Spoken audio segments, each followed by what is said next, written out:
Boa tarde para todos vocês, né? Lamentavelmente, estamos chegando ao fim da nossa jornada. Foi um prazer incomensurável estar com cada um de vocês. Foram dias de muito aprendizado, de muita troca, de muito crescimento. Eu amei cada momento, tá? Eu amei cada momento. Eu amei te ver. Eu amei estar com vocês o tempo todo. E vamos encerrar com chave de ouro, como eu falei. Um amigo querido demais. Ronald é um amigo aí de várias lutas, de várias caminhadas. É um amigo que a gente já dialoga já há alguns anos, né, Ronald? Quando a coisa está feia para o lado de cá, eu pulo para ele. Quando a coisa está feia do lado de lá, ele entra em contato comigo. E a gente vai aí dando as nossas trocas, as nossas contribuições um ao outro.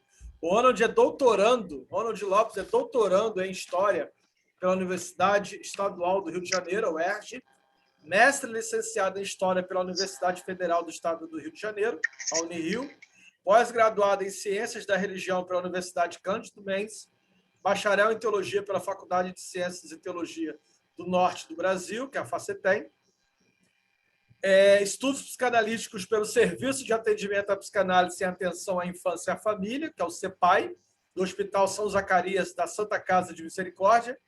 Também é subtenente de bombeiro militar, chefe da divisão de ensino do 2º Colégio do Corpo de Bombeiros, ali Miguel Pereira, e autor do livro Mortos que Constroem Cidades. O Ronald está conosco, fechando o nosso evento, né, na conferência de encerramento, onde ele traz o tema Sexualidade e a Morte, atravessamentos em Freud, Oscar Pfister e Lacan. Meu amigo querido, seja muito bem-vindo e a partir de agora é com você. Obrigado, Jairo. Obrigado aí a todos que estão mais uma vez aí comparecendo nesse encerramento da primeira jornada psicanalítica virtual, né? É um prazer enorme estar aqui, viu, na companhia de vocês, do Jairo.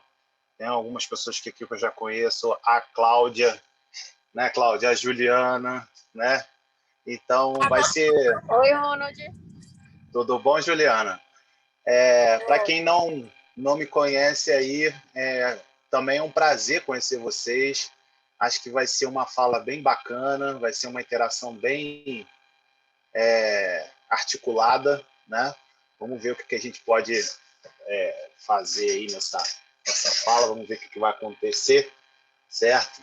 Acho que a gente tem tudo aí para fechar com chave de ouro, né? Não porque seja eu, mas porque também o Jairo tem feito um trabalho aí sensacional, né?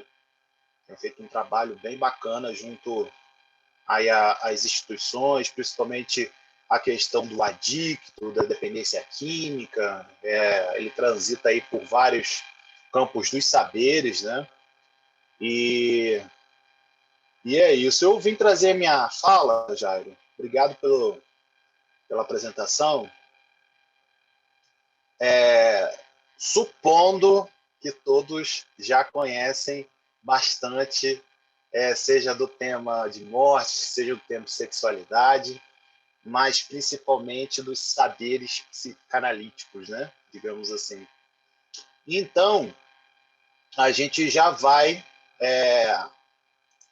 para as nossas considerações aqui. A gente já vai colocando nossa apresentação. Jairo, eu estou com minha apresentação aqui. Eu que apresento ou você apresenta? Você pode apresentar, meu amigo. Fica à vontade aí para o que você quiser. Tá. Eu acho que é só...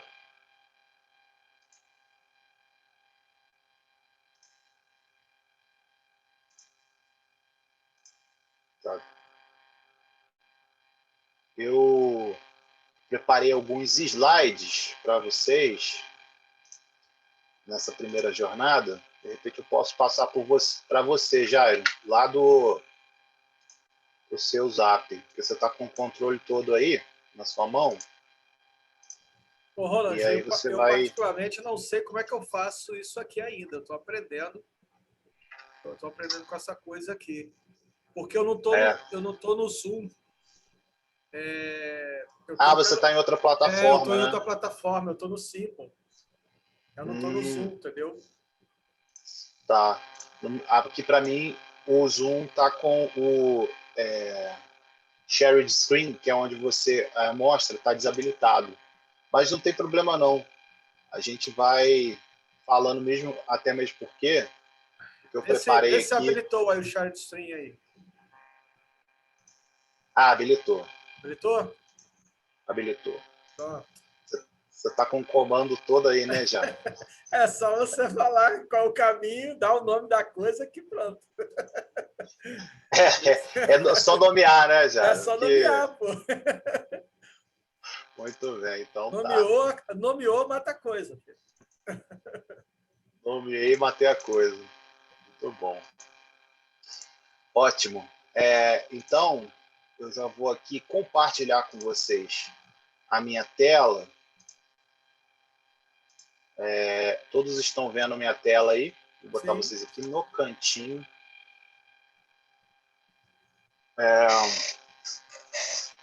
Muito bem. Muito legal. Sejam bem-vindos todos aí que estão chegando agora, tá bom? Eu estou começando aqui a minha fala sobre sexualidade e a morte, certo? Na primeira jornada psicanalítica virtual aí dos estudos, do Centro de Estudos Psicanalíticos do Jairo Carioca, nós vamos fazer um surf, né? Nós vamos surfar aí nas águas como bons marinheiros do século XVI, em que dependia dos ventos para poder navegar, já que não tinha barca a motor, não tinha... a Revolução Industrial foi no século XIX, no século XVI você tem ali o período das grandes e pequenas navegações, né? Quando a gente lá no ensino médio fala de grandes navegações, na verdade, grandes navegações, porque o máximo que era é que os barcos, os navios eram grandes, e não que elas sejam heróicos, né? Então, nós vamos estar surfando nessas águas aí pouco exploradas, pouco conhecidas, né? A primeira coisa, a gente vai fazer o seguinte, vai ter uma primeira etapa de um acolhimento aqui com vocês, né, bem breve, que é o seguinte: se você tiver aí o seu celular, se você tiver no celular, se você tiver no seu computador, você pode colocar o QR Code aí do seu celular. E é sempre uma brincadeirinha que a gente faz, né? Um acolhimentozinho que a gente faz durante as nossas apresentações. Nesse período de tecnologia, eu aprendi a fazer, achei legal, fiz com os meus alunos. Meus alunos gostaram muito, né, lá do Colégio Militar. E toda vez também que eu faço alguma apresentação assim, eu tento fazer. E aí você tem aí o QR Code do seu celular, depois você vai clicar, melhor dizendo, no sinal de mais, que tem no canto direito inferior, vai digitar a sua cidade e vai salvar, clicar em salvar. Muito simples esses passos, né? E aí o que acontece nesses passos? Quando você fizer isso e salvar, vai aparecer aqui para mim, se o QR Code estiver funcionando lá, aqui, esse aqui, a gente faz com esse aqui também. Qualquer um dos dois está valendo. Então a gente vai dar aí uns 30 segundinhos aí para vocês fazerem isso, enquanto eu vou dando algumas outras informações, né? O QR Code, então, só para a gente recapitular, o QR Code, então, do seu celular, depois que você acessar, você clica à direita inferior, né? Aí no sinalzinho de mais, clica depois na caixinha que vai aparecer para você o nome da sua cidade, e você depois clica salvar, né? Enquanto você vai fazendo isso, o que a gente vai falando aqui? Sexualidade e morte é as bases do pilar, né? É o pilar aí psicanalítico.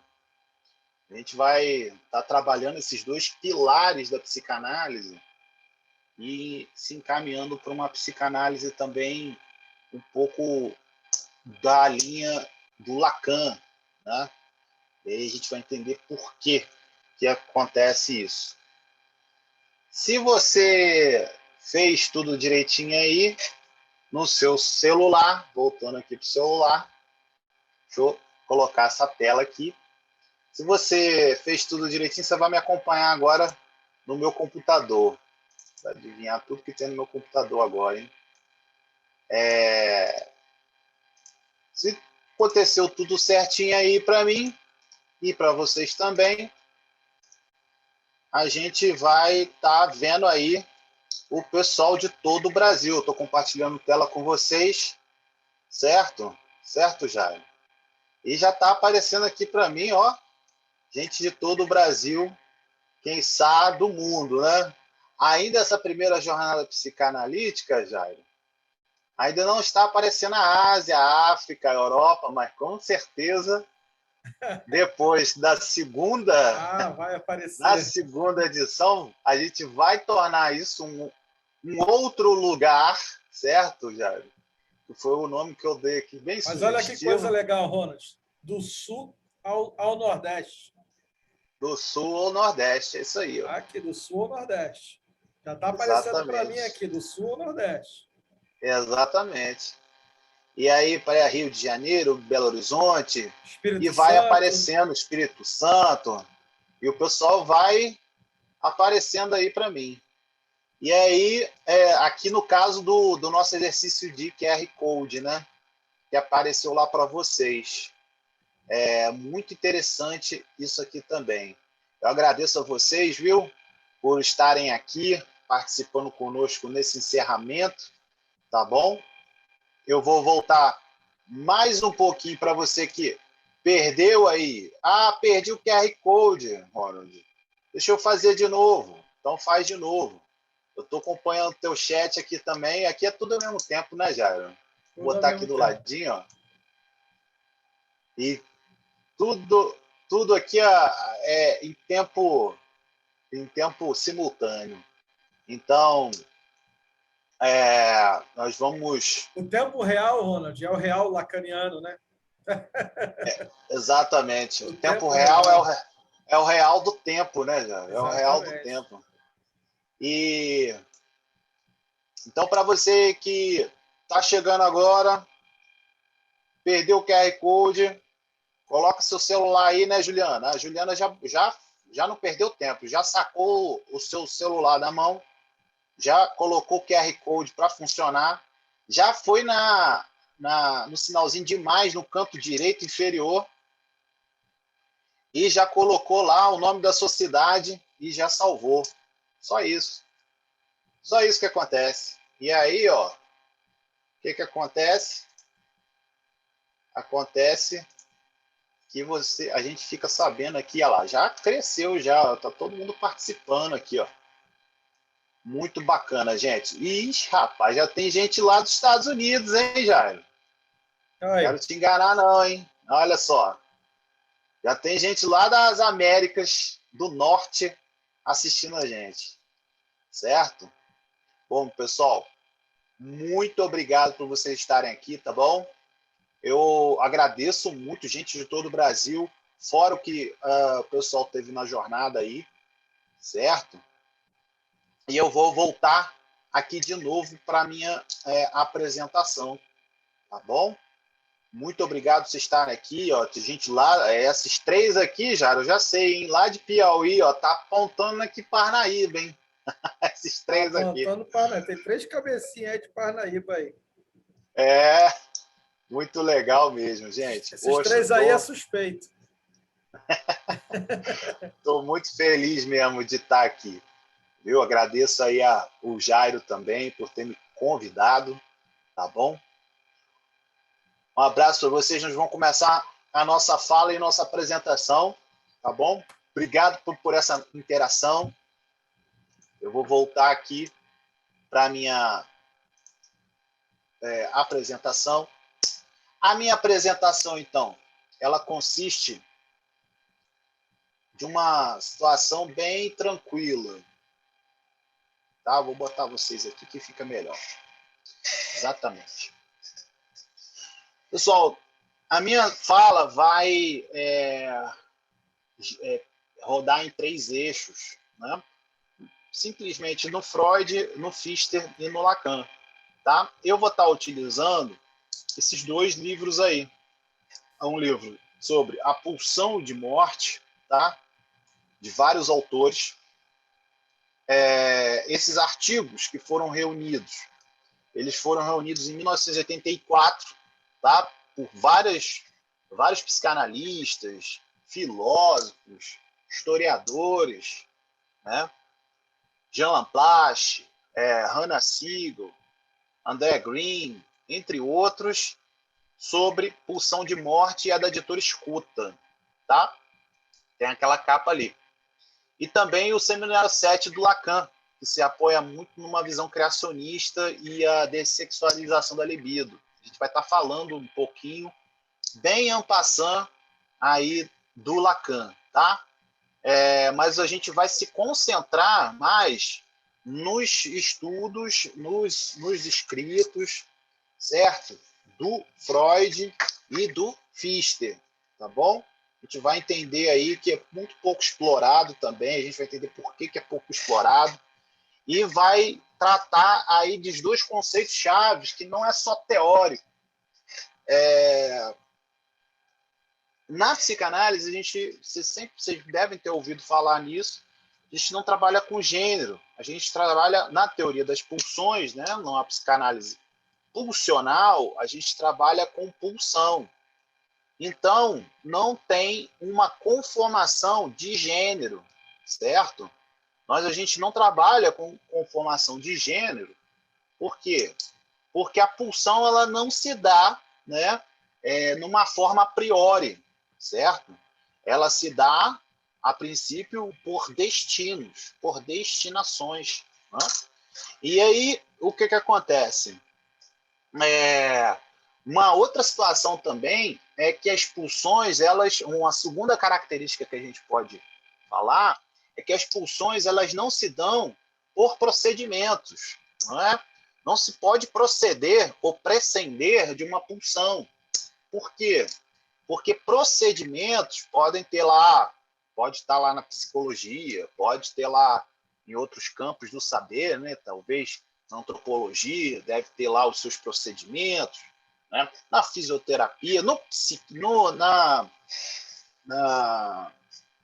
psiquiatria, né? Podem ter lá os seus procedimentos, mas na psicanálise a gente não tem procedimentos, a gente tem princípios, são coisas diferentes. Por quê? Porque a pulsão também não se dá e nem se conforma com a procedimentos. Né? Ela se dá a princípios também, tá certo? E a gente vai entender esses princípios. Né? Por isso que é muito difícil a gente também aplicar a questão de termos. Né? Uma terceira característica da pulsão, nesses aspectos analíticos, é que a pulsão ela não é um termo, né? Ela é um conceito. Então, termos não são conceitos, certo? Conceitos, eles se dão a princípio, né? No caso, por princípio, na prática, na praxis, né? Então, os conceitos se dão primeiro na praxis para depois ela se tornar conceito. Isso é uma característica da pulsão, por isso que ela não é um termo. Né? E termo não são conceitos. Isso também é bom estar gravado, isso é bom estar no seu papel ou na sua caneta aí, certo? Então, já que a gente deu uma clara, esclareceu ou não tomara que não esteja esclarecido,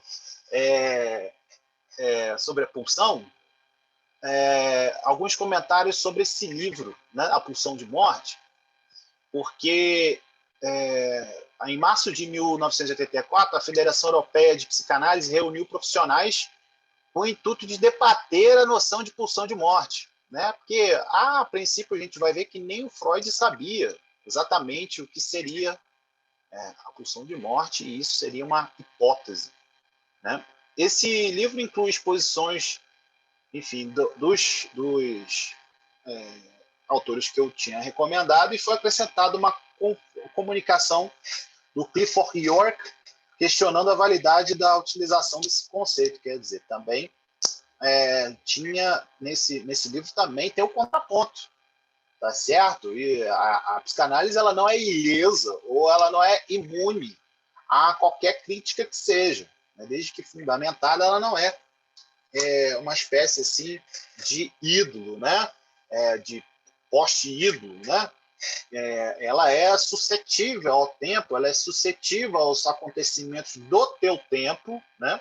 E suscetível também a questionamentos de validade, de validação na praxis, né? Talvez a psicanálise ela fala, ela tem um não dito, né? Um não discurso, e que na praxis não se dá a tal, né? Então ela não é um discurso a princípio imune, né? Vamos mais aqui, eu vou também estar utilizando as cartas do Freud a Pfister, tá? Esses dois camaradas aí, eles discutiram bastante, discutiram e muito, 30 anos discutindo um com o outro. Você imagina, então, o diálogo que se deu entre o Pfister e o Freud. O Pfister é um pastor, e então é da religião? Sim. Ué, mas a psicanálise ela também tem uma articulação com a religião? Sim. É muita coisa. Mas é muita coisa. Mas por que qualquer religião? Se a religião já não é uma neurose universal, né? Uma neurose obsessiva universal, né? Tão aclamada aí pelos freudianos, inclusive pelo próprio Freud, né? Um ateu invicto, inveterado, né? E ela ainda tem essa questão ainda da religião? Sim. E o que a religião tem a ver com isso tudo que a gente está falando aqui? Tem a ver com a morte, tá certo? Tem a ver com a morte. A grande guardiã, digamos, o grande monopólio dos bens simbólicos que a morte produz é monopolizado pela religião, né? Então, digamos, o grande dona do monopólio de produção dos bens simbólicos que giram, orbitam na morte, elas têm um dono, é um monopólio. E quem é esse monopólio? É a religião, tá certo? Então, a gente vai estar falando sobre isso, né? A morte como produtora de bens simbólicos, e ela, no entanto, então, ela é tratada e lidada, né? De uma forma tanto da religião como também da psicanálise, tá bom? Então, a minha base também é esse livro aí, além dos outros dois que eu estava falando para vocês, certo? Gostaria de ler alguma coisa aqui rapidamente do livro que eu tinha mostrado para vocês, tá? Que é o seguinte, do Freud e o Pfister. Eu vou pegar esse terceiro parágrafo aqui, tá? Quem quiser ler pode ficar à vontade para ler o resto, tá bom? Mas eu vou pegar esse terceiro parágrafo aqui. A correspondência inicia-se com Pfister enviando um trabalho sobre a alucinação e suicídio de alunos. O Pfister, para quem não sabe, ele foi pastor em Zurique, e ele tinha ali uma espécie de escola dominical, uma espécie de escola para alunos de rua, né? Tanto dentro da igreja dele, da paróquia dele, como também de fora, né? Desde as primeiras linhas das cartas, percebemos a ternura com que o criador da psicanálise acolhe o religioso que busca entender a alma, e acompanhamos como, pouco a pouco, os dois trocam ideias, textos, visitam-se, presenteiam-se, fazem confidências, influenciam-se mutuamente. Em uma outra visita, desde a de Jung, fez-me tanto bem, escreve Freud. O lugar mais aprazível da Terra? Informe-se na casa do professor Freud, indica Pfister. O cotidiano da família Freud é delineado em tons róseos pelo amigo pastor. Cenas domésticas partindo do conteúdo das cartas ao lado de interessantes temas da teoria e técnica psicanalítica. Só queria ler esse parágrafozinho e vocês já vão colocando. Já tem gente aqui com perguntas.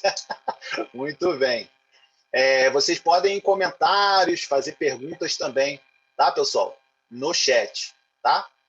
O Jário já está falando aqui do termo alemão, né, da pulsão de morte, e a gente vai estar trabalhando isso também mais à frente. A questão, então, que se coloca, pessoal, é que aqui, então, o Pfister e o Freud, eles vão, digamos assim, tem um livro que chama, o nome de um artigo, né, inclusive é do Bruno Albuquerque, grande amigo meu, tem contribuído aí por esse estudo, né? E também tem contribuído, eu tenho contribuído ali também no grupo de estudos dele, ele tem um grupo de estudos sobre a religião e a psicanálise, e o que me interessa ali realmente é a interpretação que se dá através desse diálogo, tá bom? No que tange a pulsão de morte e no que tange a sexualidade num segundo plano, né? E num dos artigos dele está lá, fala assim, né? Um pastor na casa de Freud. Né? O que é isso? Um pastor na casa de Freud. Como é que é isso, né? Pois é o Pfister, membro fundador da seção Zurich de Associação Psicanalítica Internacional. Saibam disso. A psicanálise tem vamos digamos assim, um teólogo psicanalista, ou um pastor psicanalista. Existe isso? Existe. Existe dentro da história do movimento psicanalítico, dentro da história do movimento psicanalítico, existe um pastor psicanalista. E quem é? Pfister, certo? Com diálogos assim, bem fecundos com o Freud. E que não rompeu com Freud. Não rompeu, ao contrário de Jung, que vai romper ali a sua amizade, né? O Pfister fica ali 30 anos conversando com Freud, que faz uma amizade linda, maravilhosa entre os dois, tá bom? Em 1919 é cofundador da Sociedade... Oi. Vale lembrar que quando você fala 30 anos, é porque o Freud morreu, né? É uma amizade que vai durar até a morte do Freud. Exatamente. Vai durar até a morte, se não tinha durado mais. Né? Exatamente. Jário. O Fichte, então, permanece como o único freudiano em Zurique. Você vê que interessante, né? E vocês vão ver que os dois discutem a beça, discutem a rodo, sai no pau, digamos assim. Tá bom? Vou passar aqui mais um pouquinho.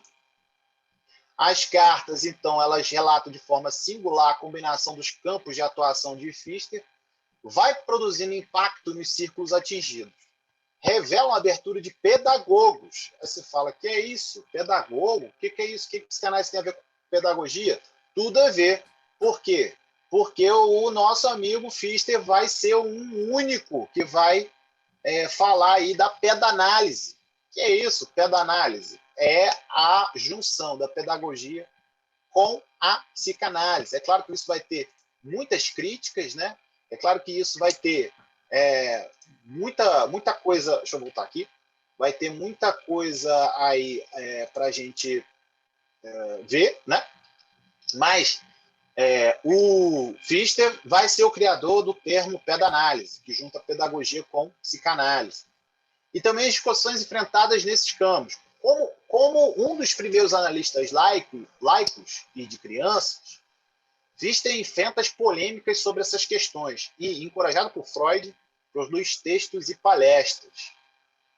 O fato de ambos serem escritores também propiciou que comentassem muitos aspectos da produção textual em psicanálise. Assim, podemos acompanhar a gestação e o nascimento de várias obras, né? Bastidores da editora psicanalítica e apreciar o estímulo mútuo e os comentários críticos que a amizade franca proporcionava. O auge da discussão teórica aparece nas cartas entre 27 e 28, em torno do lançamento de O Futuro de uma Ilusão. Gente, isso aí eu vou aguçá-los agora para vocês lerem. O Futuro de uma Ilusão. O Freud vai lançar esse livro criticando, desconstruindo, né, a visão religiosa, inclusive chamando de neurose universal, né? E o Pfister, quando lê isso, fala, não, para com isso. Meu amigo, para com isso. Eu vou escrever aqui que você está com a análise enviesada. E olha que o pastor ele não era de brincadeira, não, porque ele estudou nas melhores universidades da Alemanha, né? Dialogou com antropólogos da sua época, né? Com filosofia, com teologia, com história, né? E não desgrudava ali da psicanálise, digamos assim, se serviu, né, do Freud. Ele há de se convir aí, também de se falar que o Pfister era freudiano. Né? Justamente a hábil combinação do relacionamento fecundo com a discussão de ideias proporciona uma visão mais abrangente do tema. É fascinante acompanhar o polêmico diálogo sobre o livro de Freud, esse, né, do Futuro de uma Ilusão, e o processo de geração do texto de resposta que Pfister denominou A Ilusão de um Futuro. Ele diz assim, ó, eu o fiz com grande alegria, pois luto por uma atuada causa com um amado adversário. É comovente sentir a abertura e, mais ainda, o desejo de Freud em escutar o amigo que pensa diferente. Então Freud rebate, né? Alegro-me diretamente pelo seu posicionamento público contra minha brochura.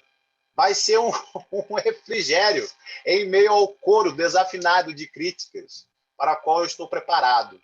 Nós sabemos que por caminhos diferentes lutamos pelas mesmas coisas para os pobres homens. Isso é sensacional, por quê? Porque a crítica que o Freud recebeu do Futuro de uma Ilusão dos teólogos na época, até mesmo dos psicanalistas da época, né? Ele vai dizer que isso não dá nem... era melhor ser surdo. Freud vai até tecer vários comentários menosprezando, depreciando essas críticas, mas a do Pfister não. A do Pfister ele acolhe, né? Exatamente como a gente acabou de ver. Mas entremeados de consistentes pontes que proporcionaram esse longo diálogo sobre psicanálise e visão de mundo, ética e religião. Vou mais aqui. Vamos mais. Bom, eu vou começar o seguinte, morte e sexualidade. Vou começar pela sexualidade, tá bom? Eu escrevi alguns textinhos aqui, que de repente vale a pena a gente ler alguma coisa. Então a gente está onde? Segundo teoria pulsional, né, do Freud, e a sexualidade para Freud, né? E na sexualidade de Freud, você tem a morte, né, como pulsão de morte, que é o sadismo, e a gente vai entender aqui como acontece isso, que apazigua as tensões e dessexualiza os objetivos de Eros. Tá? eu vou estar lendo aqui um textozinho que é justamente o capítulo 6 e o capítulo 7 do Mal-Estar da Civilização. Há de se pontuar também que a gente teve nosso amigo Jairo fez isso capítulo por capítulo, né, Jairo? Do Mal-Estar da Civilização, tá tudo lá no YouTube, certo? Sim, sim. Inclusive com muita participação sua nas entrelinhas, né, Ronald? Nos nossos discursos. Mal-Estar da Civilização está no meu canal do YouTube, é gratuito, vale lembrar isso, tá? Capítulo por capítulo, 8 horas de aula. Exatamente. Ô, Ronald, Então, eu queria só instigar alguma coisa aqui em você, porque quando você coloca aí a segunda teoria pulsional, né? A gente já está falando de um segundo Freud, né? De um segundo Freud que vai se distar do primeiro Freud com aquilo que, na visão de Lacan, é um dos 4 conceitos fundamentais, né, da psicanálise, que é a pulsão. E aí eu queria que você falasse um pouquinho disso, desse abandono de Freud àquele modelo, né, o modelo biológico, na primeira teoria, né, e aí essa entrada dele aí nessa segunda tópica, né, que a gente pode dizer assim, porque entra a teoria pulsional. Exato. Eu vou.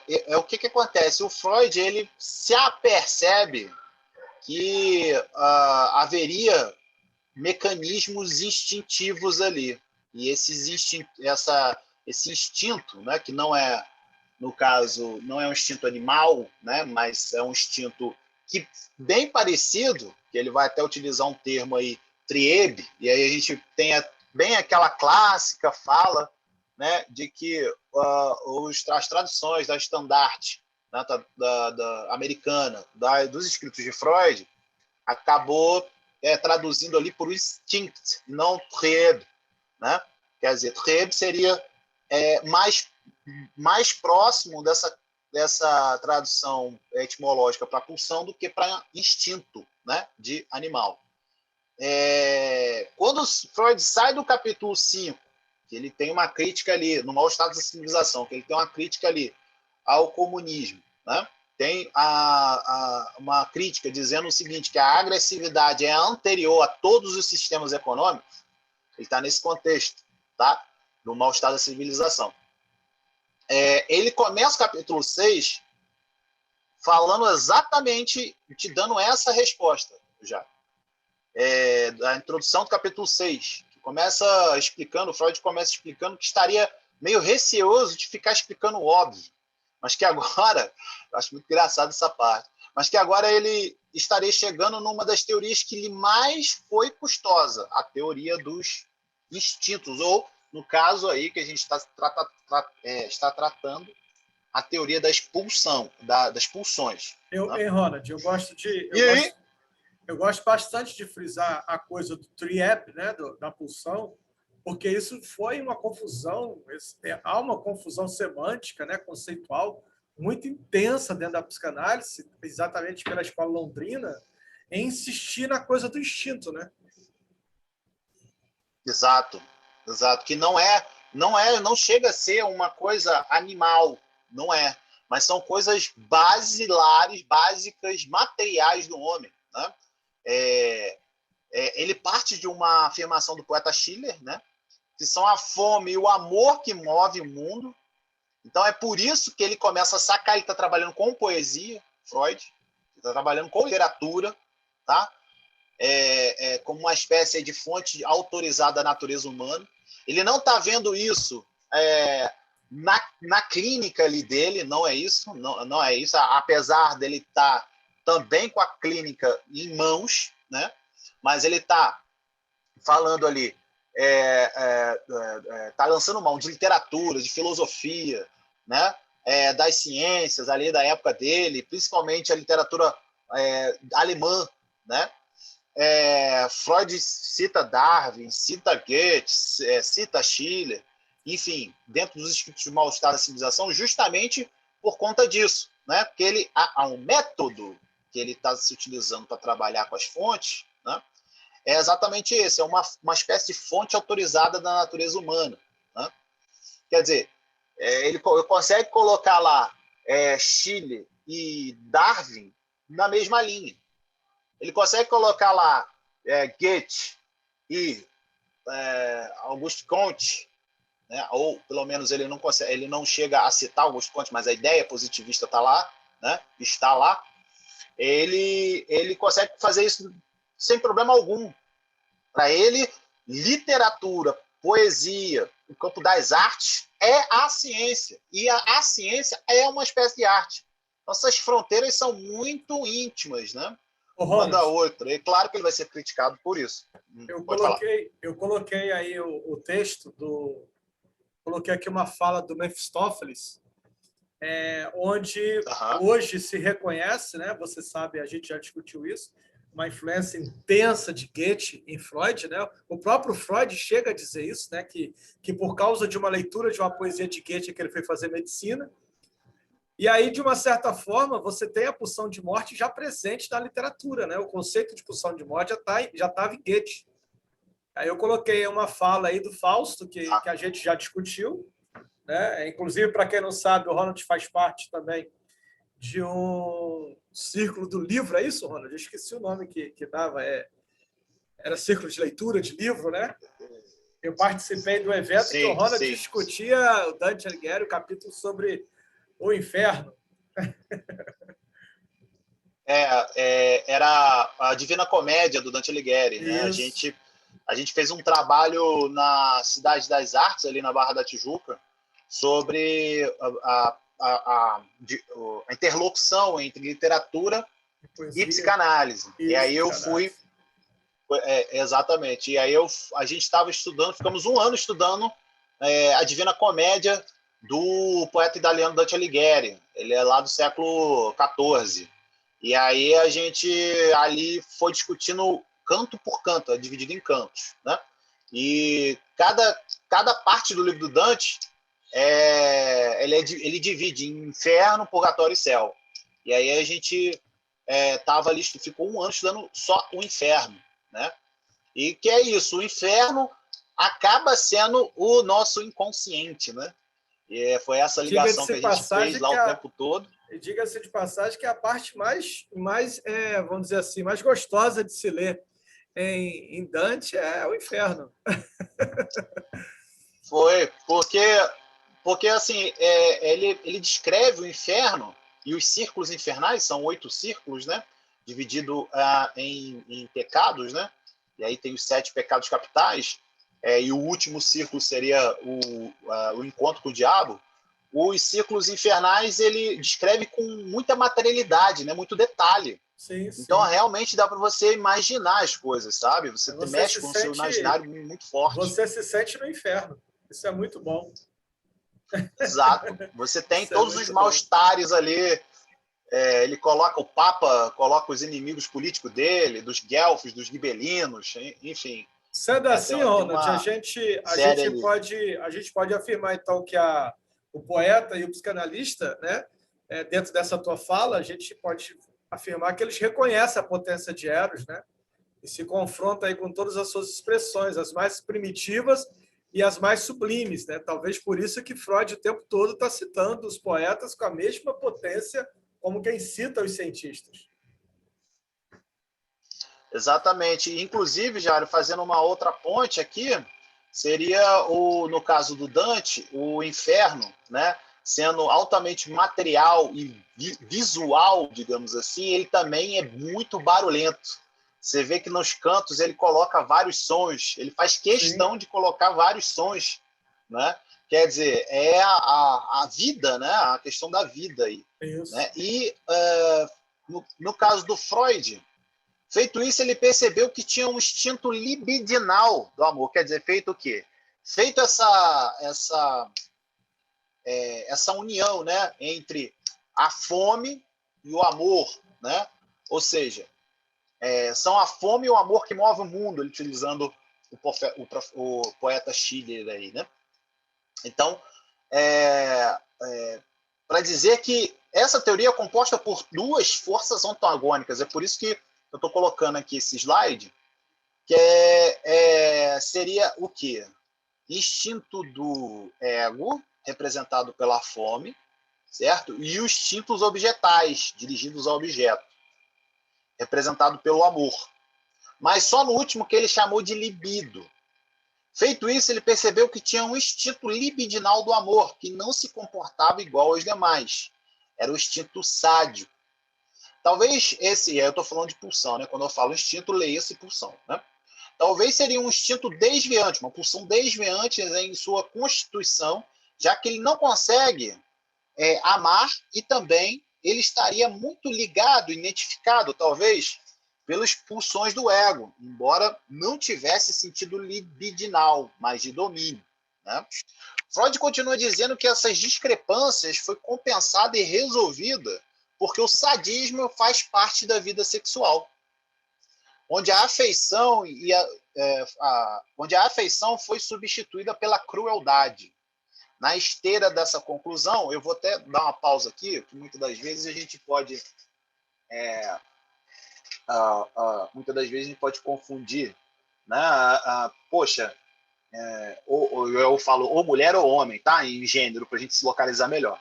Mas, muitas das vezes, já a pessoa vai lá e deprecia o outro, né? São casais, isso acontece muito em casal, né? O casal, um deles faz terapia, chega lá no divã, chega no consultório e fala assim, olha, eu amo minha mulher, eu sei que ela me ama, mas ela me deprecia. É o instinto sádico, né?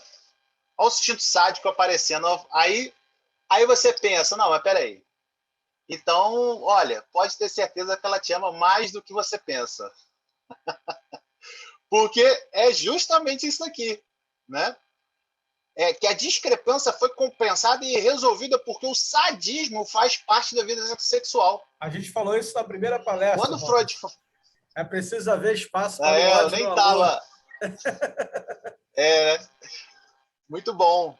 Então a gente está dialogando bem. Está no caminho, está fechando do jeito que começou. Na esteira dessa conclusão, então, Freud diz o seguinte: neurose é o resultado das forças conflitivas entre os interesses de autopreservação e as demandas de amor, onde o ego saiu vitorioso, mas não sem sofrimento. Então, a questão é que a gente precisa saber amar, né, gente? Então, por que a gente precisa saber amar? Porque acha que o amor não tem sofrimento, né? Não, é pelo contrário. Ele implica em sofrimento, né?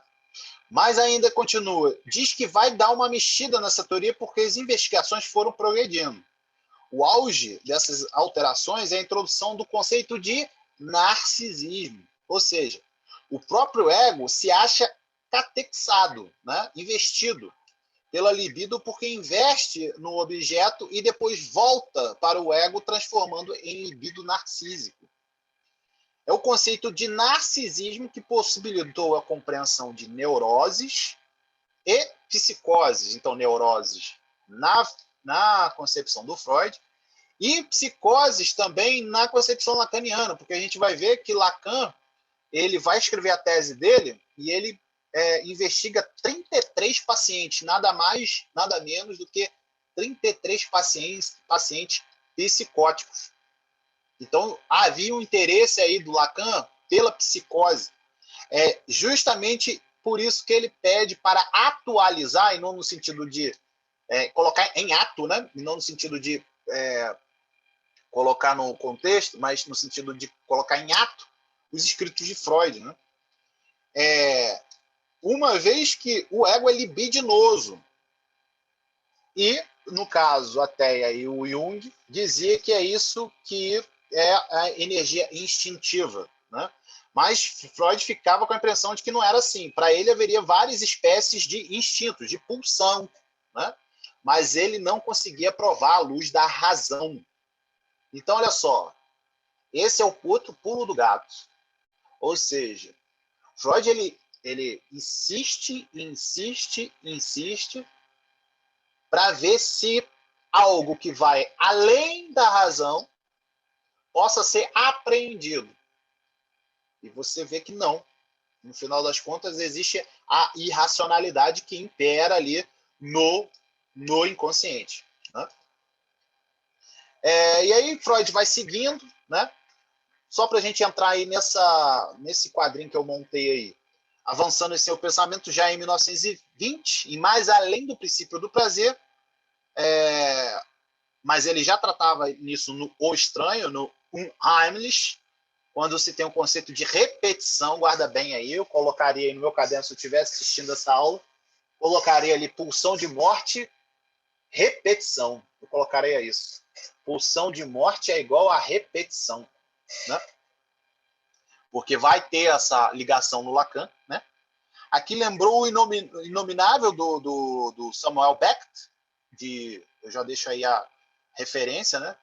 Vocês podem ler o Inominável do Samuel Beckett. Analisou a compulsão para repetir e o caráter conservador da vida instintiva. Então, o que se repete é pulsão de morte. Depois a gente vai ver que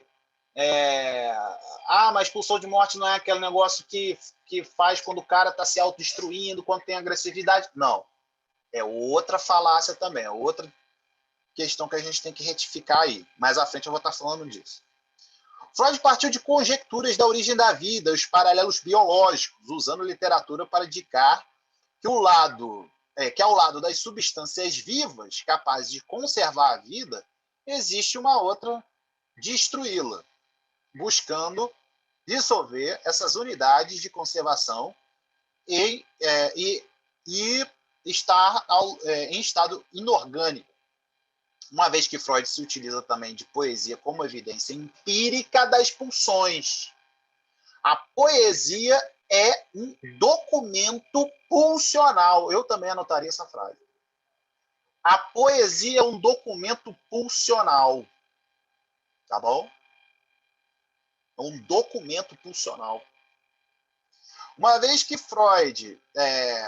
então ele mobiliza Fausto de Goethe no Mais Além do Princípio do Prazer. Se você ler o livro, né, Mais Além do Princípio do Prazer, você vai ver isso, que ele está fazendo isso. Ele está mobilizando o Fausto, né, para explicar e entender esse instinto de agressividade e destruição, que não é acompanhado sozinho, ele nunca vem sozinho, né? Ele sempre vem com Eros. Tá? Assim como Eros, Freud diagnosticou que existia uma força que antepunha, chamada de superposto instinto de morte. Tá aí, ó. É esse quadrinho aí que eu montei para vocês, Eros e morte, visível, barulhento, Eros, invisível e silencioso é a morte. Né?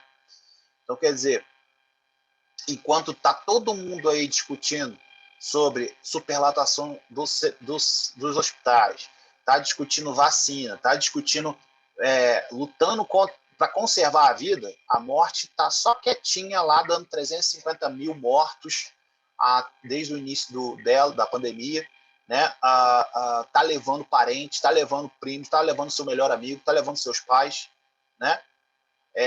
Ela é invisível no discurso, tá bom? Ela é licenciosa na fala, certo? Quer dizer, quando você o não dito, ela é aonde está a pulsão, onde mora a pulsão de morte, né? Digamos assim, ela é habitada por não ditos, por interditos, né?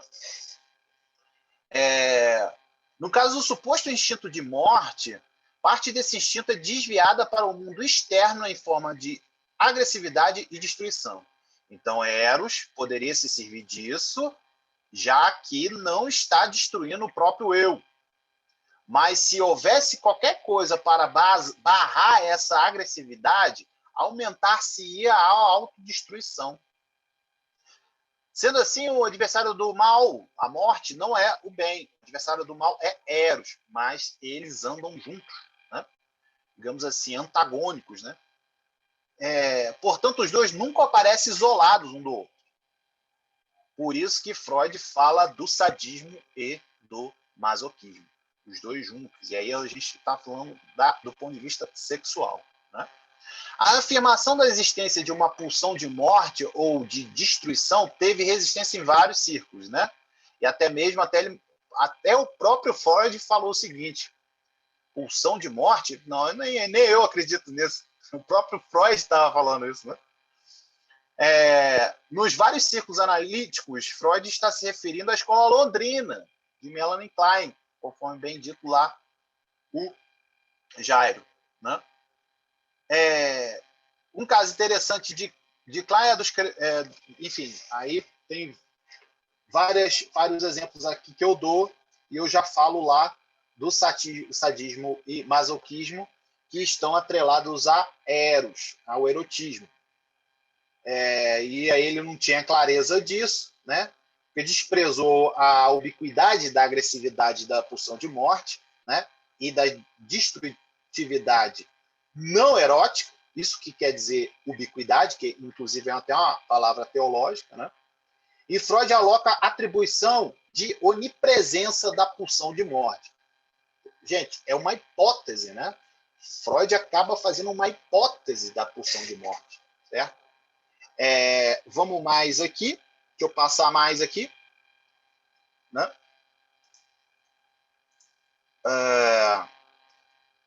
Olha aí, no caso do suposto instinto de morte, isso que eu já falei, né?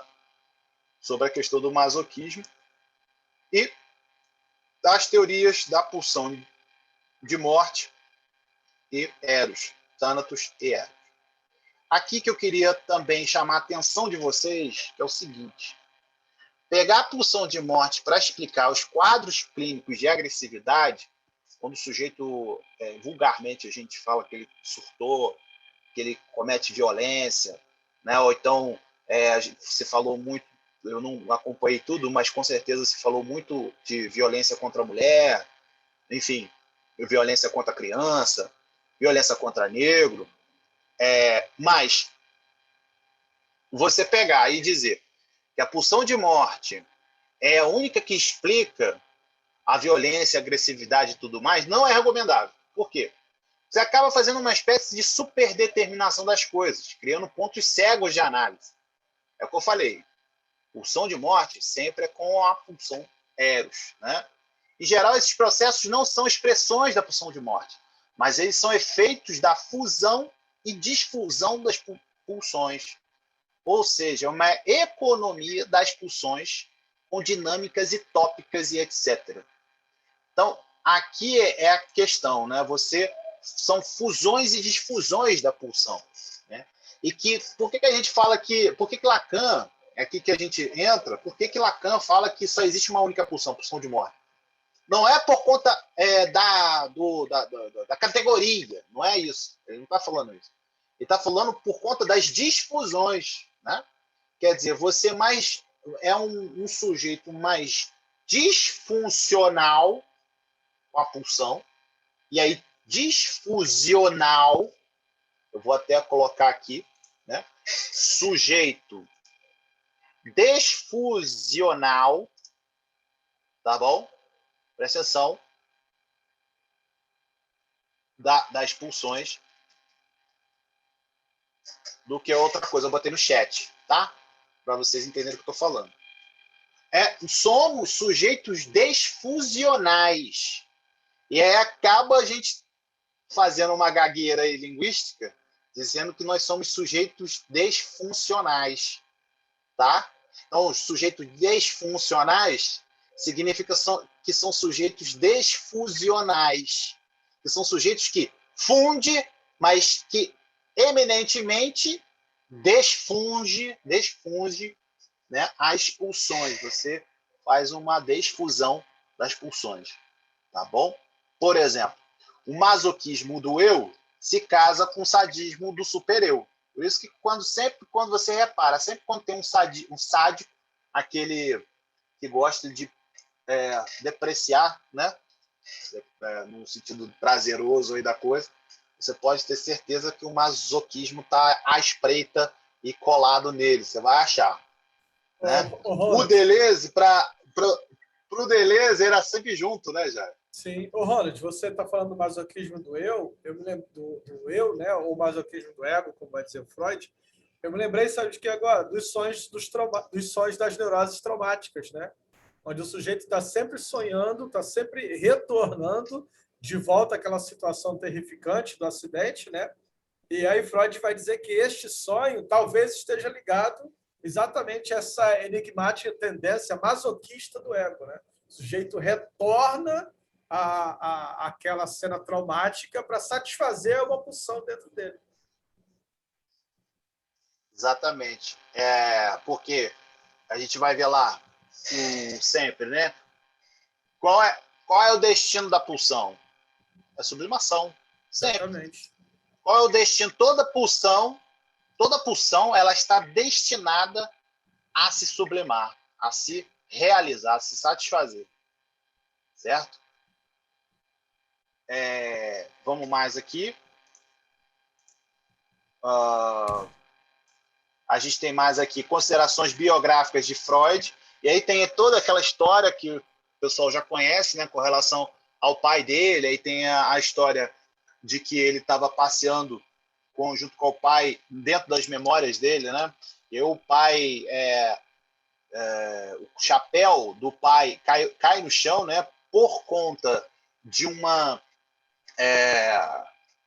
agressividade verbal que ele sofre, né? Por causa do ambiente antissemita.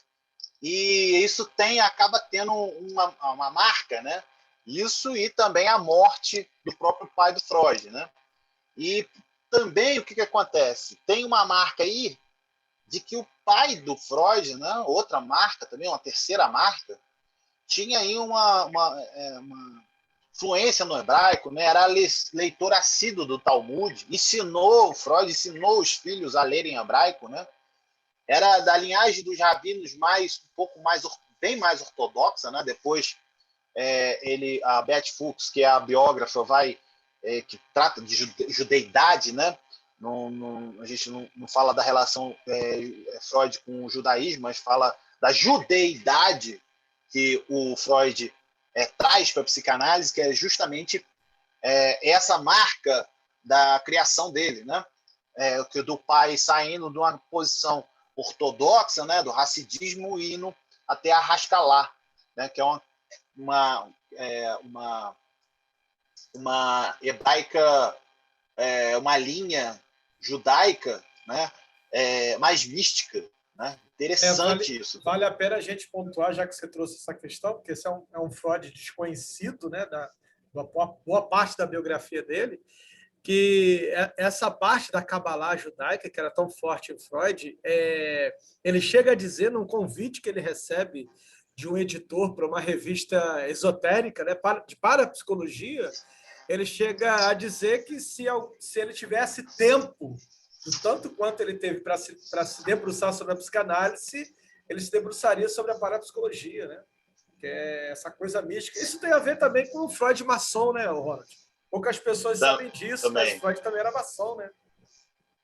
A maçonaria atravessou também os escritos ali de Freud e marcou a biografia dele quando os irmãos do pai dele, os tios, né, no caso, o irmão do pai dele, tem essa ligação, né? Vai ser, inclusive, venerável da maçonaria. Não pode esquecer também as reuniões de quarta-feira e o anel, né, que Freud cunhou para cada um daqueles homens que faziam parte. Daí a resistência até das mulheres estarem presentes nas reuniões de quarta-feira, né? Era uma espécie de ciclo maçônico.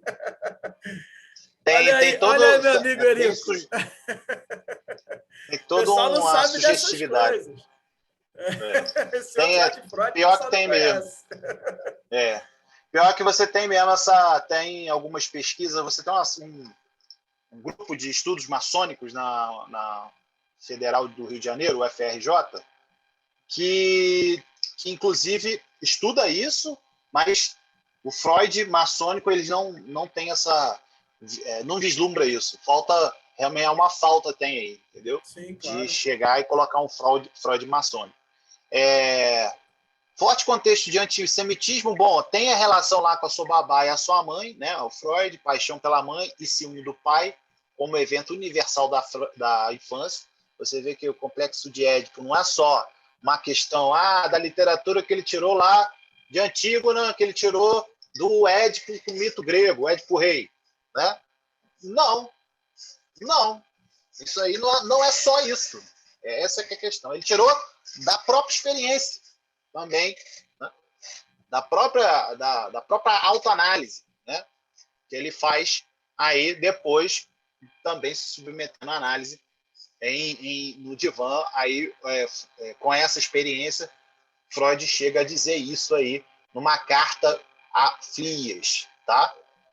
Ao Flias, ele chega a dizer isso: a paixão pela mãe, a paixão pela minha mãe e a ciúme do meu pai como evento universal da infância, da minha infância, né? E aí isso aí é muito interessante também. Forte contexto de antissemitismo e da prática religiosa era feito através dos rituais coletivos judaicos na forma de resistência, né? Isso também é muito interessante. Quer dizer, os rituais coletivos judaicos, como o Freud tinha vivia num contexto antissemita, né? Ele fazia questão de realizar os ritos coletivos. Inclusive, ele vai ganhar uma Bíblia da família, né? Ele vai ganhar uma Bíblia da família, inclusive do pai, de presente de aniversário, né? Deixa eu passar mais um pouco, porque o nosso tempo urge e é bastante coisa aqui ainda. Deixa eu aqui. Para Freud, essa sua herança judaica era uma espécie de suporte corajoso de toda a oposição que trouxe à tona suas exteriorizações a respeito das pulsões e a sexualidade. Apesar de Freud afirmar ter sido educado sem religião, a presença de certas influências religiosas judaicas em seu ambiente familiar é incontestável. Quando Freud completou 35 anos, olha aí, o pai presenteou ele com uma Bíblia, né? Mas Freud tinha a preocupação de não identificar a psicanálise com a ciência judaica. Então, quer dizer, a psicanálise ela é entre a arte e a ciência, e você não pode ter, e você tem que ter o cuidado de não se identificar nem com um nem com o outro, tá? Isso é o Peter Gill, biógrafo também, Arrudinesco vai nesse sentido também, né? Psicanalistas do seu tempo já estavam fazendo tal procedimento, mesmo que muitos da primeira geração concordavam com Freud em ser combativo com a religião, já que para este a religião era considerada projeções do funcionamento psíquico inconsciente no mundo exterior.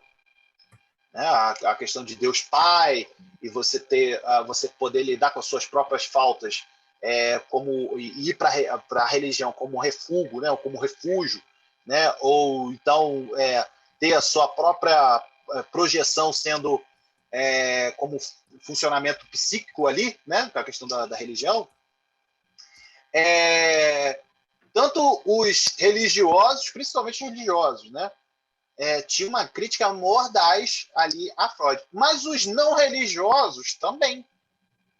Porque nisso que ele tem o cuidado de não se identificar com a arte, né? Não se identificar com a ciência, digamos assim, mudar dessa forma, os não religiosos vão criticá-lo.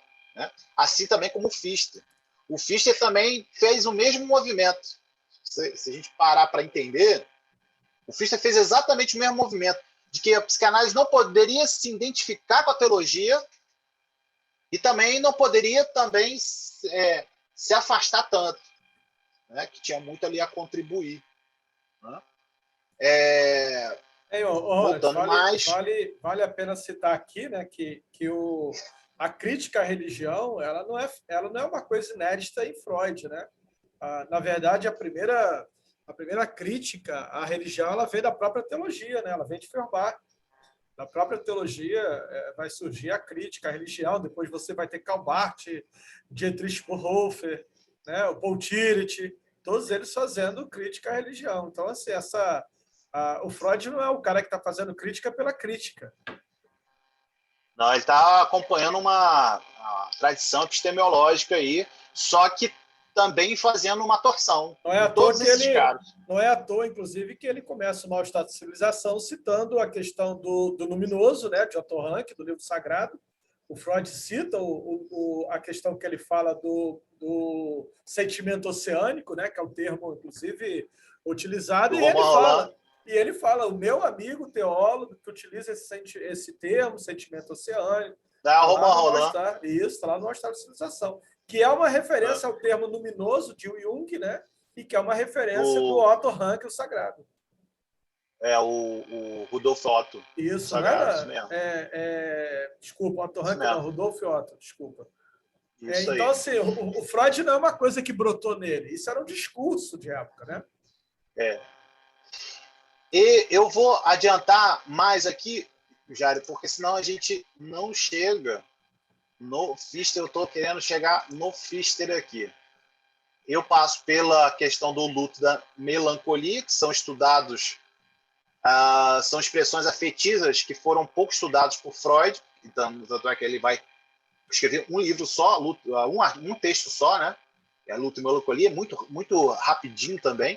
O grande protótipo dos afetos em psicanálise foi a angústia, entendida quer seja como uma expressão afetiva desprovida de uma ligação simbólica original, que seja como uma sinalização do ego com relação ao perigo da castração. De qualquer forma, o desprazer estava sempre ligado à intensidade afetiva exagerada. Quer dizer, é sempre a desfusão pulsional em jogo, tá certo? Quer dizer, a configuração da opção de morte, tá certo? Vamos mais aqui. Partindo dos quadros melancólicos, Freud assinala que 2 aspectos chamam a atenção nesse tipo de patologia.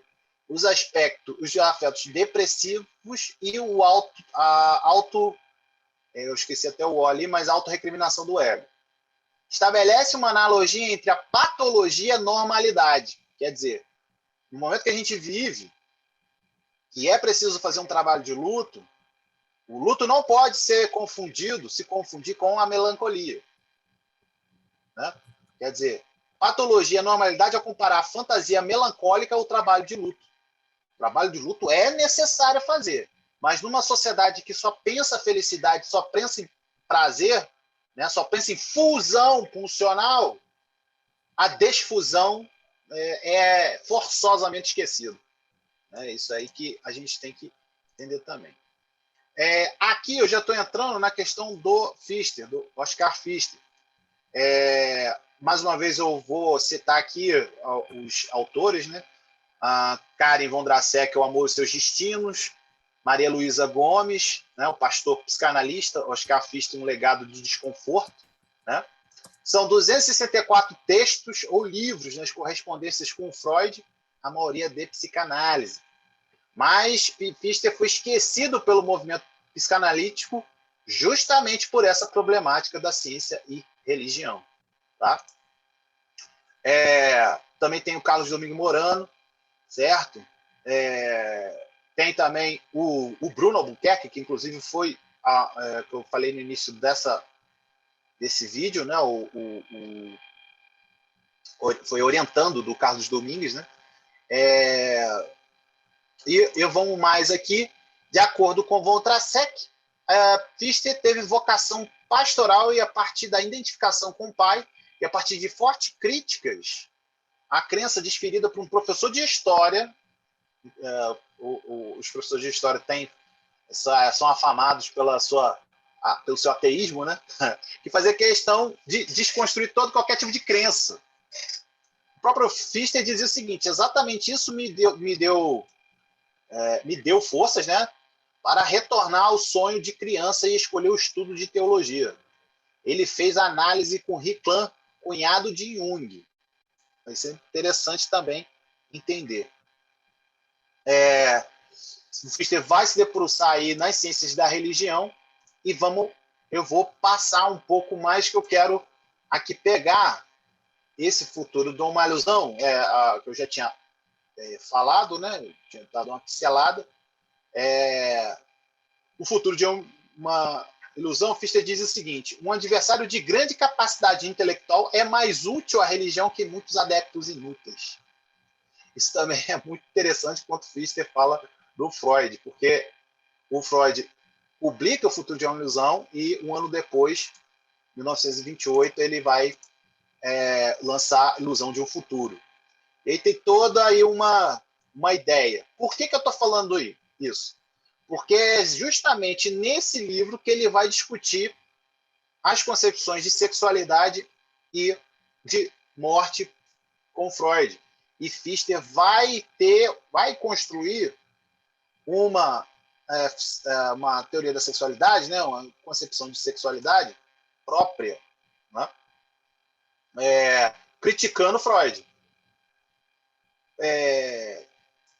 Deixa eu só passar mais um pouco aqui, que isso são as críticas que ele faz, tá certo?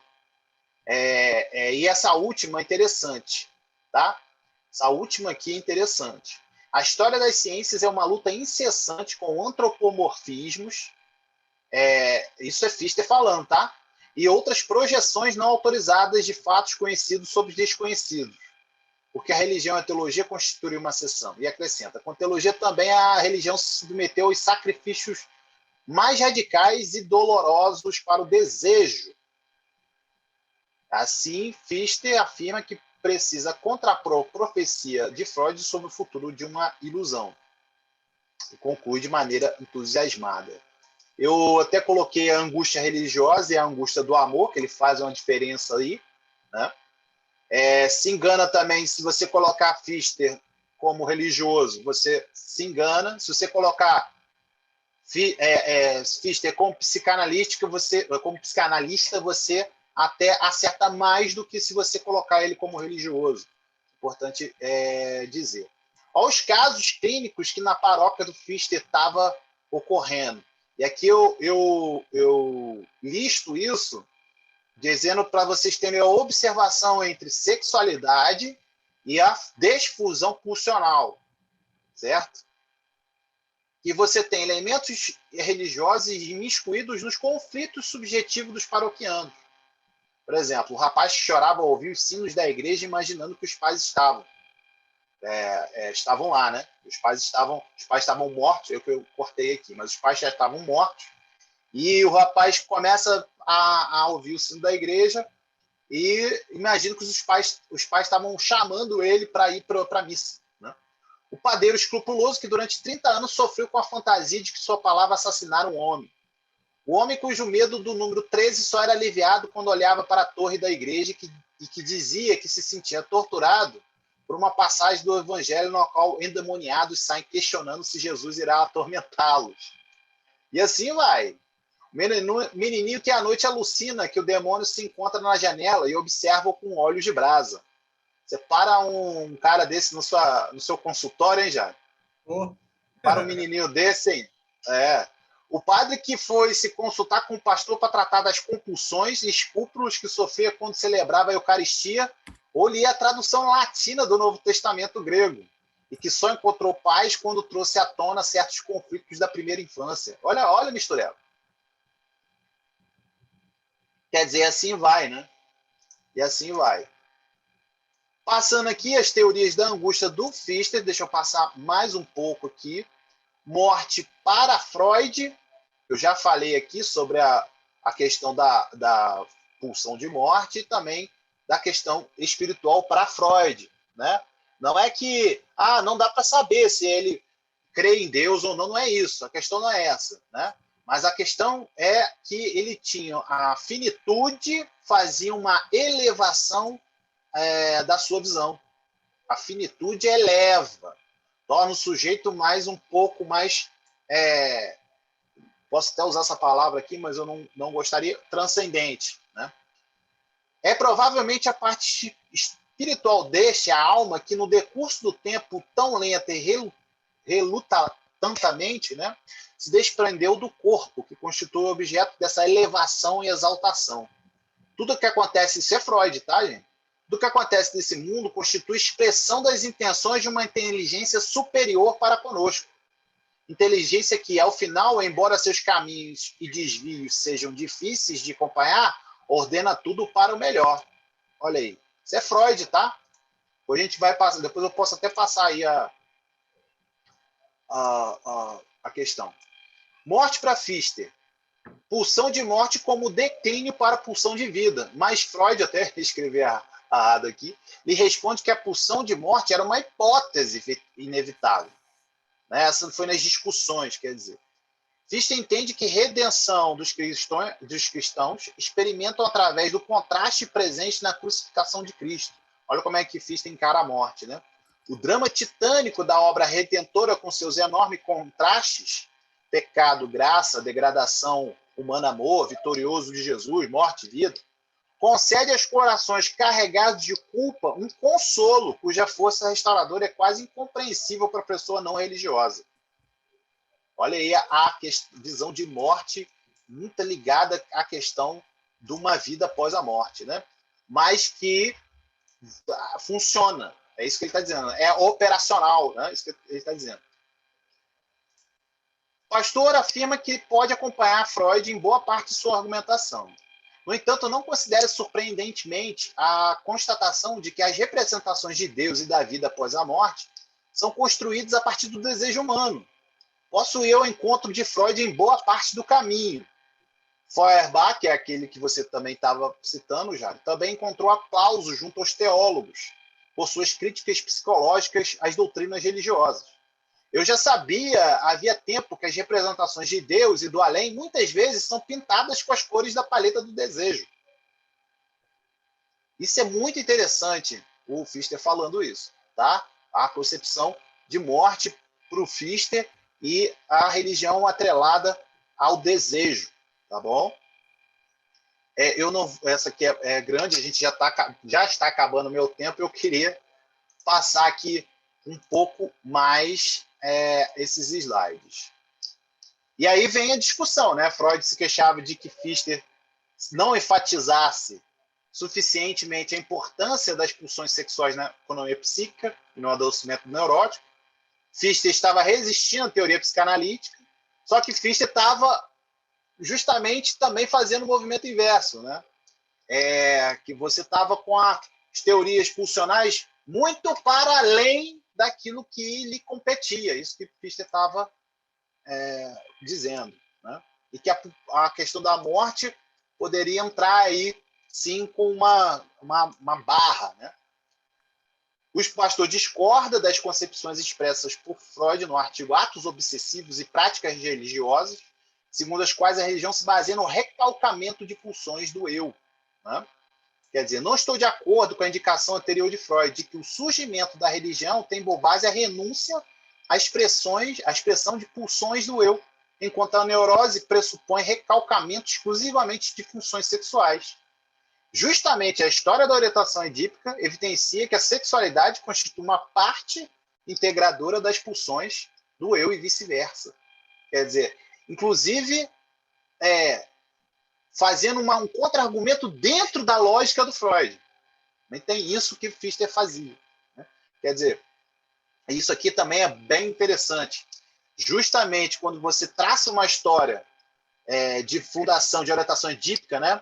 Você tem lá o pai sendo o Estado, né? A igreja sendo a mãe, né?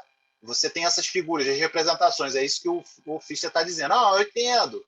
Você pode ter essas instituições revestidas aí da representação da história da orientação edípica, né? Mas ele está dizendo que essa mesma evidência, né, pressupõe recalcamento exclusivamente de funções sexuais, quer dizer, de repressão, né? Essas mesmas coisas fala da questão da repressão, né? Deixa eu passar mais aqui, eu já falei aqui, a gente iria entrar em Lacan, só para a gente terminar, né? Eu estou usando aí também essa Rudinesco, Elizabeth Rudinesco, Esboço de uma Vida, a História de um Sistema de Pensamento. E Lacan, para a gente fechar com Lacan, eu ia só falar aqui dos 27 seminários. Ele foi expulso do IPA, né?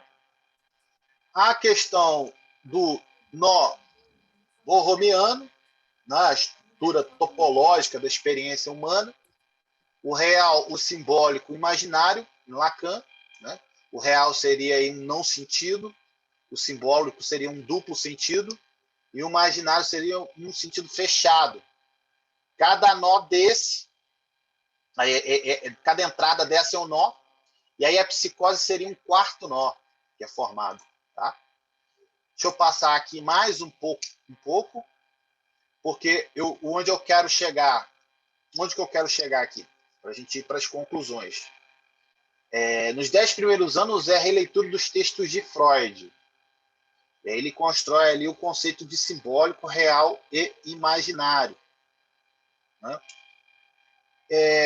A realidade é constituída por um trama simbólico imaginária, feita, portanto, de palavras e de imagens, ao passo que o real é precisamente aquilo que não pode ser representado nem palavras e nem por imagens. Algo que escapa, né? O Didier Weil falo sem saber o que digo, né?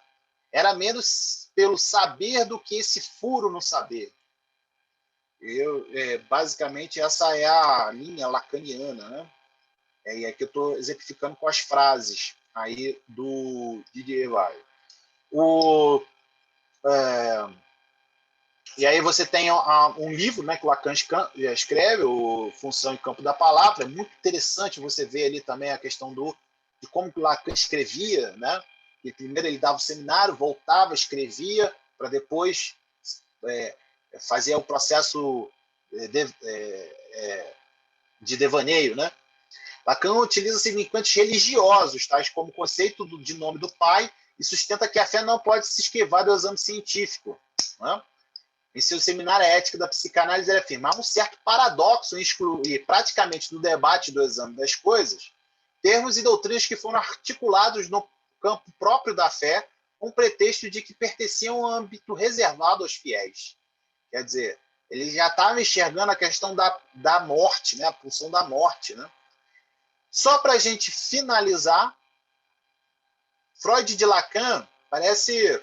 Quer dizer, Lacan acusava Freud, digamos assim, a aspectos metafísicos. A Lacan chamava Freud de que ele estava ligado a aspectos metafísicos, porque colocou a sexualidade numa espécie assim de Deus, né? E a economia libidinal. Falou também que o Freud tinha apelo ao fisicalismo, darwinismo, né? Ou seja, que o Freud estava biologizando, né? Obviamente que é da época dele, a Origem das Espécies foi publicado em 1850. Lacan, então, particiona essa sexualidade em 3 campos: teoria da satisfação, teoria do prazer e teoria do gozo, que vão se traçando ao longo da obra.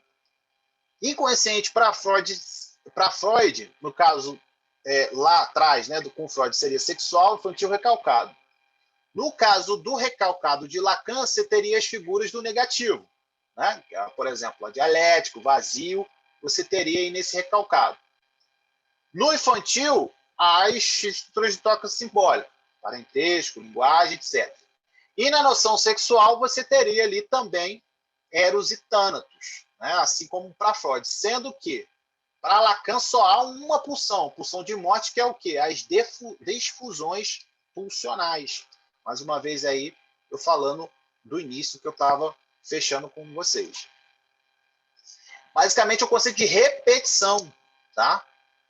Ou seja, o retorno compulsório coercitivo. É algo que o sujeito é tomado, né? Isso é pulsão de morte, né? Modalidades anteriores minêmicos de satisfação, né? É um retorno mais à repetição, que seria aí na teoria lacaniana, a teoria do desejo e do reconhecimento. Então, para Lacan, a sexualidade, então, é a troca determinada por regras envolvendo o desejo como desejo do outro. E aí a gente pode tratar aí gozo do outro como forma, gozo do outro e gozo outro, conforme já vem aí, alguns psicanalistas já vêm delineando, né? O que há de sexual passa por esses momentos de encontro e desencontro. Olha a pulsão aí de novo. Fusão e desfusão. Repetição e retorno, que se articula aí em torno de uma fantasia. Quer dizer, como é que a gente se satisfaz, né? Para Lacan, porque a gente tem algo no desejo que escapa. Algo no desejo que não é apreendido, né? São os restos, são os cadáveres, né? Eu chamo de cadáveres porque eu sou historiador do cemitério, né? Historiador da morte. Então eu fico tratando os restos de cadáveres, né? São cadáveres desses restos do desejo não apreendido, né? Isso que é gozo. Então, o gozo, no caso, só pode ser obtido na escala invertida da lei do desejo. Quer dizer, a lei do desejo é um organizador simbólico, né? Você tem lá as leis que organizam, em forma do fálico, né? Sempre em torno ali que orbita, articula e organiza em volta do fálico. É uma posição de significante. Eu até cortei a fala ali, mas posição de significante. Deixa eu passar mais um pouquinho aqui, que é onde é que eu quero chegar, para eu fechar a minha fala, que já está na hora. Deixa eu voltar aqui. Nesse parágrafo aqui. Dimensão materna provocou a desconfiança de que os fenômenos místicos, mesmo sendo considerados nas tradições religiosas como índices de maturidade humana e espiritual, seriam regressões aos estágios míticos mais recônditos da constituição subjetiva humana, nos quais reinaria indiferenciação entre o eu e a mãe, o que localizaria a mística no campo da psicose. Qual é a grande questão aí? A grande questão é que como é que você difere um religioso de um psicótico? Essa que é a diferença. Existe diferença? É claro que existe. Isso aparece na clínica perfeitamente e você não pode... tem uma diferenciação aí, né? De delírio paranoico, que apresenta uma temática paranoica, frequentemente se referem a Deus como representante de uma aspiração desmedida à totalidade. Quer dizer, como que a gente diferencia um paranoico de um religioso, né, fanático, enfim, de um místico de um psicótico, né? É justamente a pulsão de morte, né? A desfusão da pulsão de morte. Deixa eu passar mais uma aqui para a gente finalizar e concluir. Da mesma forma que no discurso inicial de Freud, no qual a instância do eu e a agressividade se articulam no discurso teórico de Lacan, o eu luta também insistentemente pela afirmação da vida contra a ameaça de morte. Olha aí. Pelo viés do domínio de si e do outro. Por esse caminho fundamental, a vida, pela mediação do eu, se impõe à face da morte e do despedaçamento psíquico. Isso aí é uma citação do Joel Birman, para a gente entender a articulação entre Freud e Lacan no que tange a pulsão de morte. Tá? E Pfister talvez bordejaria a discussão enquanto mediador simbólico dessa articulação de agressividade, afirmação e ameaça de morte, né? Quer dizer, a Pfister entraria aí como mediador simbólico, né? Poderia, né? Uma hipótese, sou eu que estou falando, isso daí não é ninguém que está falando, sou eu, e requer mais pesquisas e mais investigações absurdas aí, que é onde que eu estou tentando desvendar tudo isso. Tá certo, Jair? Eu acho que eu terminei na hora, explodindo 6 minutos, mas eu vou entregar a palavra a você. Agora ele explode outros 20. Na hora que tu falou do neurótico, pô, pensei que tu associou a neurose obsessiva com a religião, pensei que tu ia agora entrar no gozo do outro aí. Tu é malandro, né? Tu toca a neurose obsessiva e a religião e me entrega. Muito amigo. É claro. Muito amigo. Claro. Eu estourei o tempo. Muito amigo. Mas eu gostei, Ronald. Eu estava falando com o pessoal aqui agora, o pessoal estava reclamando com a ausência. Também, né? O pessoal estava reclamando com a ausência de teoria. Eu falei, a gente tinha que fechar com um cara lacaniano que goza com matema, com teoria, com essas coisas todas. Tem que fechar assim. A questão da neurose obsessiva, né? E a questão do religioso, Ronald, você podia falar um pouco mais para a gente aí? Porque tem a ver com a questão cerimonial, né? A coisa cerimonial que faz parte da vida, tanto do religioso quanto do neurótico obsessivo. E aí tu podia falar alguma coisa aí, dar uma palhinha aí nesse sentido aí. Então, o que acontece é que nos rituais, eu vou falar especificamente aqui do ritual, né? Sim, no neurótico obsessivo, o fato de você ter essa repetição, né? por exemplo, o católico, né? Ele se benzer toda vez que passa em frente a uma igreja, né? Essa repetição, né? Em frente ao Do cemitério. neurótico obsessivo, em frente ao cemitério, exatamente. Faz o quê? Faz com que ele tenha justamente uma demanda de simbolização, né? Ele precisa simbolizar aquela representação, né? O modo dele lidar com a angústia dele, né? O modo como ele lida com a angústia vai acabar escorando essa repetição, né? Por isso que sempre quando a gente fala repetição, a gente atrela a questão da opção de morte, né? E é justamente isso, tem uma simbolização entre neurose obsessiva, rituais repetitivos, obsessivos e pulsão de morte. Você tem essa articulação, né? Sim. Se eu começar a entrar nessa questão, a gente pode usar o seminário 7, né? Ali tem uma ética própria do Lacan, que é uma forma original de lidar com o prazer, né? Quer dizer, ele vai dizer que isso nem é demoníaco e nem é patológico, nem é a verdade essencial da nossa vida, né? Vamos colocar dessa forma assim, sabe?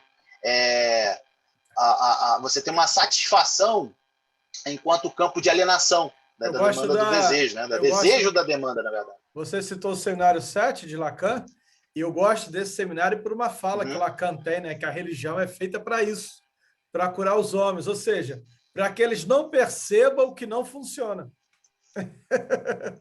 Eu adoro essa fala do Lacan. Exatamente, são desfusionais, né? A tal da economia libidinal, né, lá do Freud, em Lacan, ela acaba sendo substituída pela economia discursiva do laço social, né? Então, o fato do cara utiliza a religião para fazer laço. Esse é o ponto também, né? Então, você tem lá o discurso de mestre, quando ele fala discurso do mestre, o discurso da histérica, do analista, do universitário, né? São todos esses aparelhos de gozo, né? E aí você tem o discurso religioso também. Até porque para Lacan a religião era uma espécie de curativo, né? Uma coisa que recobre aí a ferida do sujeito. Por isso que ele vai dizer, essa fala dele que eu adoro, a religião é feita para isso, para curar os homens. Então a religião cura. Lembra o nosso debate sobre cura? É isso. A religião cura. Lacan afirma isso. A religião cura. Agora cura nesse sentido, para que os homens não percebam o que não funciona. É uma outra cura daquilo que a gente está falando. Né? Inclusive aquele livro do Melman, livro do Melman, né? A Neurose Obsessiva na Clínica de Lacan. Charles Melman. De Lacan, ali é que ele vai dizer do Charles Neumann, ele tem uma parte que ele explica perfeitamente sobre o campo da linguagem. O campo da linguagem, que é a mística, né, a experiência mística, e aí a experiência mística dentro do campo religioso, obviamente, vai ultrapassar aí a escapa a linguagem, né? Então, quer dizer, a mística extrapola o campo da linguagem e da sexualidade, né, apontando aí para um gozo mais além, digamos assim. Além do fálico, né? Quer dizer, está acontecendo a despeito da castração simbólica, né? Quer dizer, a castração simbólica da religião acaba fazendo com que o sujeito aponte para um gozo mais além, mas isso depende da estrutura psíquica do sujeito, né? Ah, sim, até então, porque... quer dizer, não é para qualquer um. Se o sujeito é obsessivo, né? O pai aí na religião vai servir bem. Vai depender da estrutura mesmo, exato, né? vai servir bem. Vai servir bem, até porque na neurose o pai garante o papel de proteção, né? Ao mesmo tempo que ele é temido pelas proibições que ele anuncia, né? Então, a coisa desse pai na religião serve muito bem ao obsessivo. Exato, porque o que acontece? E aí o você cerimonial, tem dois né, tipos, vamos assim, Você colocou muito bem a questão você tem dois ritual, tipos de pessoa. De simbolização. Você tem dois tipos de pessoa. A primeira pessoa, né? Você tem o místico, né? A pessoa que realmente ela tem, ela é invadida. Isso por conta da própria estrutura psíquica dela, ela é invadida por Deus, igual o caso do Schreber, né? Isso, o caso igual do o caso do Schreber, Schreber. para a gente entender melhor, quer dizer, é uma dimensão aí que a gente não tem, enfim, é uma dimensão diferente daquele que você busca e nada acontece, ou pelo menos faz a cena da busca, né? Vale Dentro lembrar, da igreja, né? Dentro dos vale rituais. lembrar aqui, Ronald, que a gente não está falando dentro de uma questão, né? Às vezes, quando a gente fala neurose obsessiva, as pessoas acabam entendendo isso como uma questão de patologia.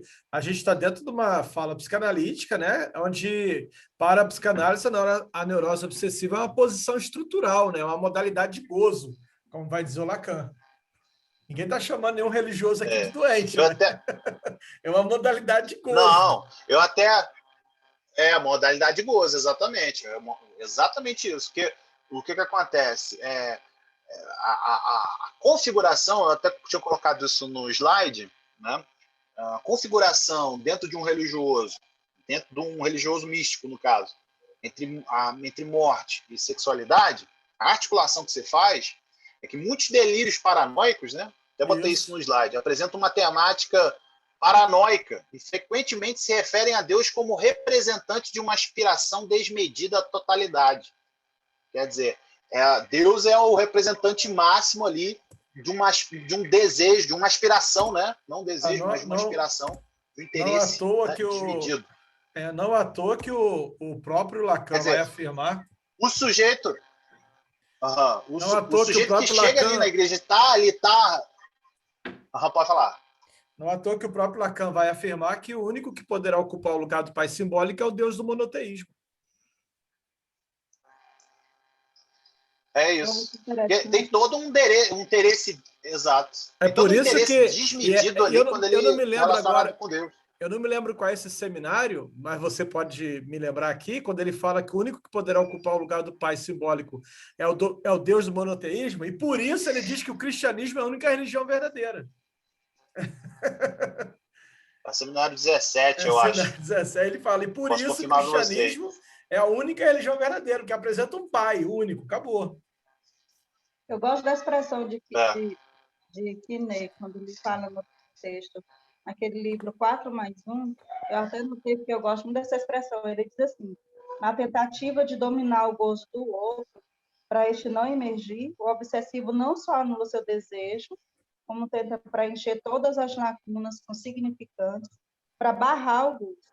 Então, ele não para de pensar, nem de duvidar, nem de calcular, nem de contar, continua na busca daquilo. Esquece de si para buscar sempre o gozo do outro. Eu gosto muito dessa expressão desse livro, eu sempre gostei.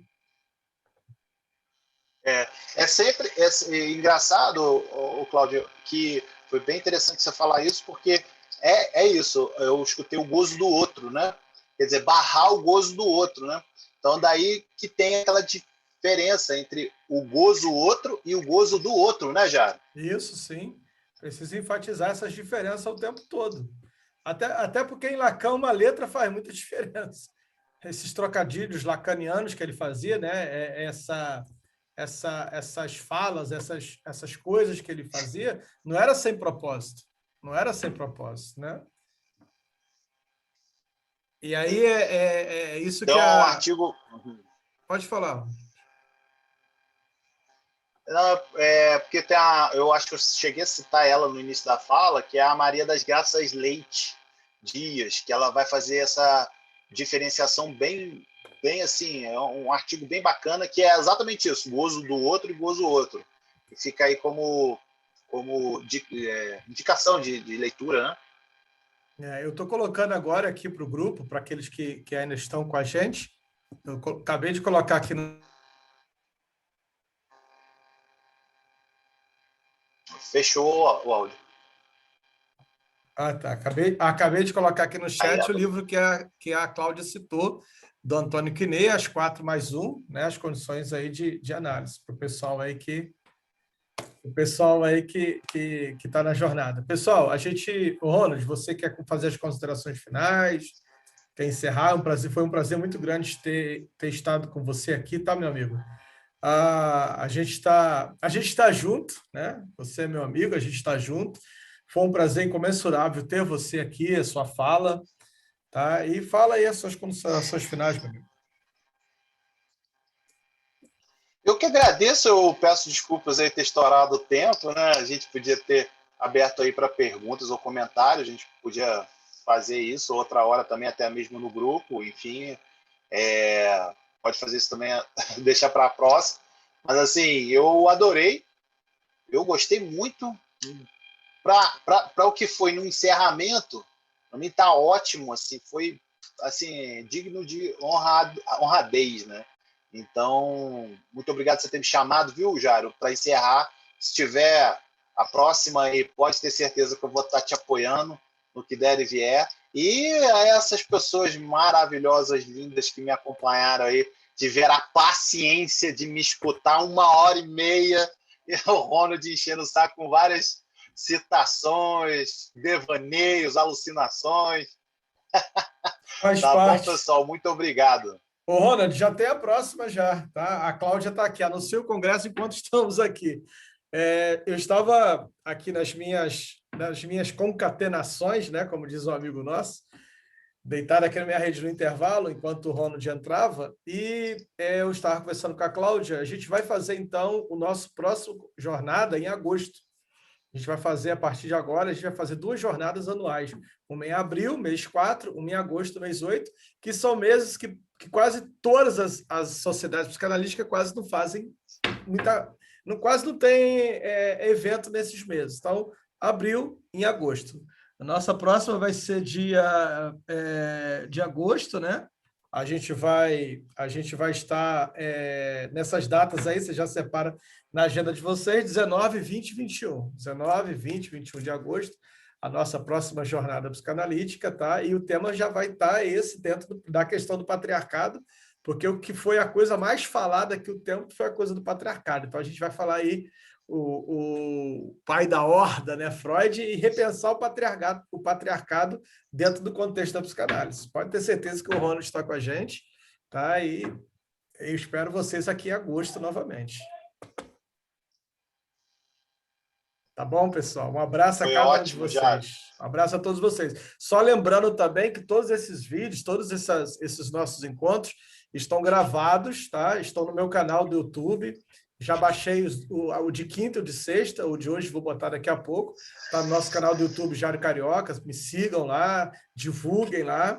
E também está no canal do podcast Freud Está On. Quem quiser ouvir essas aulas enquanto malha, né? Enquanto faz outras coisas, está lá no Freud Está On, canal do podcast, ou no Jairo Carioca, canal do YouTube. Foi um prazerzão ter estado com cada um de vocês. Tá? Os rostos aí que eu já vou levar para a vida, amigos que estiveram presentes aqui desde o primeiro momento, desde a quinta-feira, na primeira reunião. Foi um prazer ter estado com todos vocês e muito obrigado mesmo, e que a gente possa continuar nessa jornada. Lembrando que a psicanálise é autorizar-se psicanalista e também por outros, como diz Lacan. E esses outros é isso, as jornadas, os congressos, os grupos de leitura, os grupos de debate. É disso que se faz um psicanalista. Eu quero encerrar com a fala do Contardo Caligares, no seu livro Cartas ao Jovem Terapeuta, onde ele diz: fuja do psicanalista de um livro só. Fuja de um psicanalista de um livro só. Porque psicanálise é jornada e psicanálise se faz assim, caminhando. Obrigado a cada um de vocês. Beijo no coração de todos. Obrigado, meu amigo. Obrigada a todos, viu?